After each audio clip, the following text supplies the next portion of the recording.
Hello, I'm Mike Coleman, NAFCU's Director of Regulatory Affairs. I'm here with David Carrier, NAFCU's Director of Research and Chief Economist, and Curt, NAFCU's Senior Economist. Today we'd like to talk to you about the NCUA's proposed rule on risk-based capital. As you know, the NCUA board issued its proposed capital rule in late January. This proposal is NAFCU's top regulatory priority. We know it's important to you, and we want to let you know about our advocacy efforts on your behalf and tell you more about our new risk-based net worth calculator.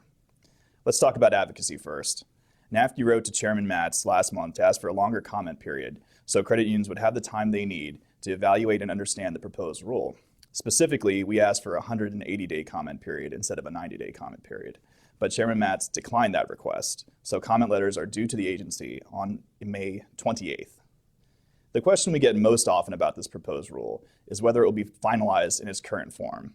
The answer is we will have a final rule, and that the NCUA believes that they got this proposal right, that it addresses the risk that should be reflected in credit unions' capital requirements, but they know that there is room for improvement.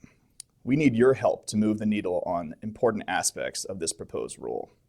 With that in mind, I'd like to turn this over to David Carrier, who will talk about two key areas where your comments will be extremely influential: NCUA's proposed risk weights for non-delinquent real estate loans and investments, and how you can use NAFCU's new risk-based net worth calculator to develop your comments to the agency. Hi, I'm David Carrier, and I'm going to talk to you specifically about the risk weights. First, it's important to note that the risk weights are in the denominator of the net worth ratio. So the higher the risk weight is, the lower the overall ratio is going to be. So I want to note also that FDIC weights on investments are mostly set at 20% in the case of FDIC. In the case of NCUA, however, those weights vary from 20% all the way up to 200%, depending on the maturity of the asset. And what this means in practical terms is that if a credit union is holding longer-term investments, they're going to pay a price in terms of higher risk weights. The other area that's important to note the difference with FDIC is in real estate loans. In the case of FDIC, those weights are set at a constant 50%, and in the case of NCUA, the weights vary from 50% all the way up to 100%. And again, they vary based on what proportion of each of those asset classes you have in your portfolio. So what this means is that in the case of NCUA, you're going to have higher risk weights than you would if you were an FDIC institution. So Curt's going to talk to you about our net worth calculator, our risk-based net worth calculator, where you'll be able to actually vary those weights and see what effect it has on your credit union. So now I'll turn it over to Curt. Thanks, David. So there's three features that I want to highlight on the calculator. The first is, as David mentioned, that you can change the weights on the calculator. So when you download it, it's going to have the NCUA proposed weights already in there. But if there's one or two or maybe more weights that don't make sense to you, you can change those weights to something that seems more reasonable to you and see what kind of impact that has on your ratio. The second feature is that you can rebalance your portfolio. So this would be a useful tool for credit unions who are close to the margins. Maybe your ratio isn't quite where you want it to be, and you can see how moving assets out of a high-risk weighted area and into a lower weighted area would improve your ratio.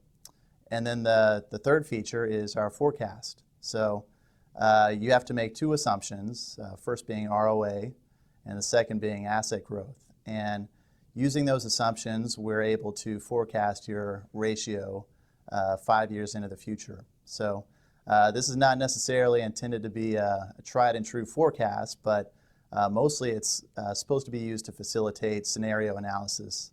So you might have an idea of where you think ROA is going to be, but plug that in first and then take a look what would happen if it was less than you expect.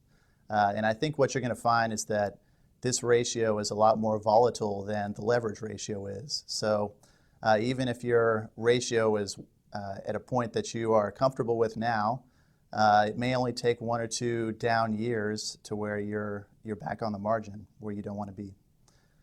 So those are the three features that I wanted to highlight. David, did you have anything else to add? Thanks, Curt. also wanted to comment that NCUA has told us that data really matters, and so it's really important that you use this calculator and see what effect it's going to have on your particular credit union, and then submit those actual numbers that the calculator produces as part of your comment letter to the NCUA. It's going to be very important that it's data-driven, that your comments are all data-driven. Thanks, and I'll turn it back over to Mike. David, Curt, thank you. NAFCU will continue to advocate on behalf of our members regarding NCUA's risk-based capital proposed rule. And to do that, we will need your continued input to help us make sure we are addressing the issues that matter the most to you. Please take a look at this proposed rule and use our risk-based net worth calculator to see how it would impact your credit union and your operations. Send us your comments so that we can incorporate them into our advocacy efforts and into our official comment letter to the NCUA. Look at the impact of the proposed risk weights for real estate loans and investments, as David and Curt mentioned, and let us know what you think would be the appropriate risk weights and why. The Economic and CU Monitor survey we have underway solicits data from your credit union about issues specific to this proposed rule. Please complete the survey. It is due Wednesday, March 26th. Also, don't forget to check out our online resources, including NAFCU's regulatory alert on this proposed rule, 14 EA03, NAFCU's compliance blog series on the proposed rule, and more on our website's Capital Reform issue page. To find all this, go to www.nafcu.org/capital reform. We need and welcome your views on the NCUA's proposed risk-based capital rule, and we look forward to hearing from you. Thank you for your time.